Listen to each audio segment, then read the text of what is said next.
Good day, ladies and gentlemen, boys and girls, trainers of all ages, and welcome to the world of Pokemon. My name is Professor Noki, and you're here for another lesson of Pok-Education on Noki Jr.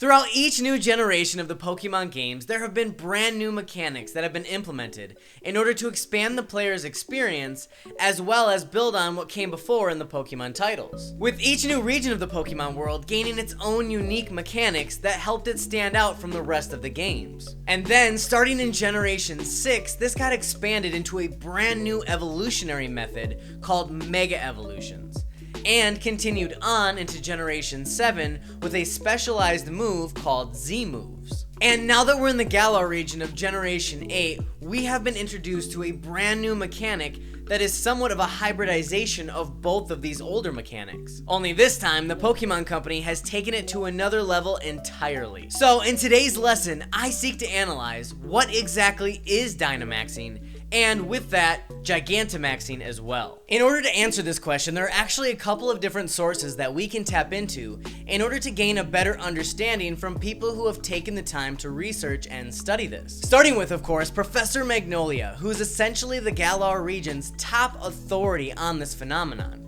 and been studying it essentially for the entire career she's had as a Pokemon professor, where she was able to conclude from her research that Dynamaxing is a temporary change that Pokemon undergo that actually manipulates the space around them and is able to affect the area around them as well. And as we learn from the events in the game themselves and from Professor Magnolia's research assistant Sonia, this oversized evolution method actually directly comes from the legendary Pokemon Eternatus, as this Pokemon is leaking its own energy while it slumbers. This leaked energy created concentrated points of power all across the region, and through a very little known process, allows Pokemon to tap directly into the power of Eternatus itself, which of course allows these Pokemon to grow to ridiculous proportions. And in the process of making this video, I've actually come to realize the connection between my earlier lesson about what I theorize Pokemon are and how that can tie together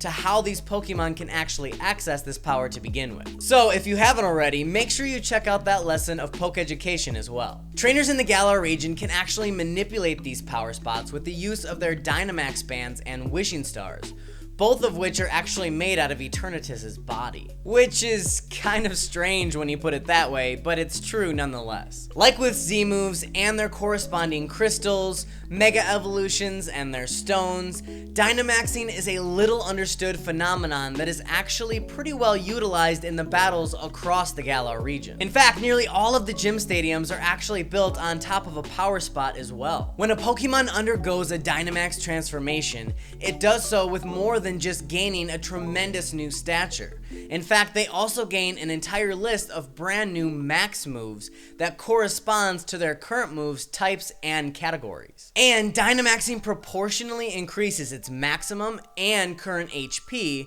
apparently with Shedinja being the only exception, with the amount of HP gained back entirely depending on that Pokemon's Dynamax level, which can actually be increased with the use of Dynamax candies. For instance, at level 0, a Pokemon will gain 50% HP, meaning that if it had 10 out of 20 HP before, it would now have 20 out of 40. Though for every Dynamax level beyond that, it will actually gain a 5% increase, all the way up to a 100% health at level 10 of Dynamaxing. And all other stats, including its ability and held item, actually remain the same. Now, certain very special Pokemon of only a specific set of species can obtain a very different form called Gigantamaxing. Now, what exactly determines whether a Pokemon will carry this Gigantamax factor is entirely unknown, though it does allow the Pokemon to not only Dynamax in size, but also entirely change its form altogether. And a lot like with Mega Evolutions, this new form really expresses its increase in power as well, as these Pokemon also have access to very special moves called Gmax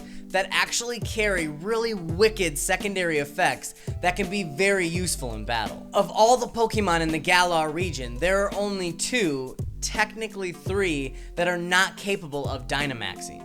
This being Zacian, Zamazenta, and kind of Eternatus. Now I say kind of on Eternatus since it actually does carry an alternative form that is referred to as a Dynamax, though this is not capable of being utilized at will by any trainer who is able to catch it. Instead, it actually reverts to this form during its signature move, and not much is really known about this alternative form other than the fact that in order to obtain it, Eternatus must obtain a tremendous amount of energy. Though aside from all of that and back to Dynamax Pokemon in general, there are actually quite a few battle effects that Dynamax Pokemon are immune to. This includes flinching, the secondary effects of Fake Out, moves affected by weight like Low Kick and Heavy Slam, as well as moves that remove berries like Incinerate or even Covet. Though Trick and Knockoff still work, one-hit knockout moves will not be successful, Destiny Bond will not be effective, and they are even immune to moves that replace the target's ability with the user's. Moves like Skill Swap and Entrainment.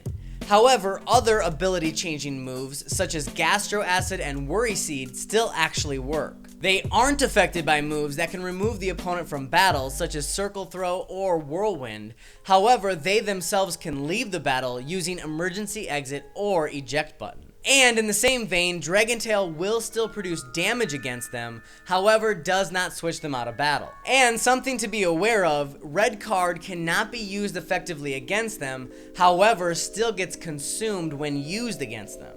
Disable and Cursed Body are absolutely useless, and on top of that, if you actually disable one of their attacks before they become Dynamaxed, that attack will now be available for use as a max move. Both Encore and Instruct have absolutely no effect whatsoever, as well as the Choice Band, Choice Specs, and Choice Scarf, Guerrilla Tactics, and Sheer Force, all temporarily ceasing their effects during the Dynamax phenomenon. Of course, if a Dynamax Pokemon is no longer able to use any moves, it still will use Struggle. And interestingly, if a Pokemon that is incapable of Dynamaxing, such as Zacian, is actually copied through a move like Transform, that Pokemon will not be able to Dynamax as well. And lastly, if any move is attempted to be copied by a move such as Copycat, it will revert to its original form for that Pokemon. And thus concludes another lesson of Pok-Education.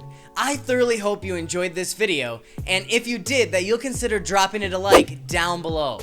Also, if you're new to my channel, please consider subscribing to stay up to date on my daily content. Thank you so much for watching, and until next time, this has been Professor Noki, signing out once again for Noki Jr.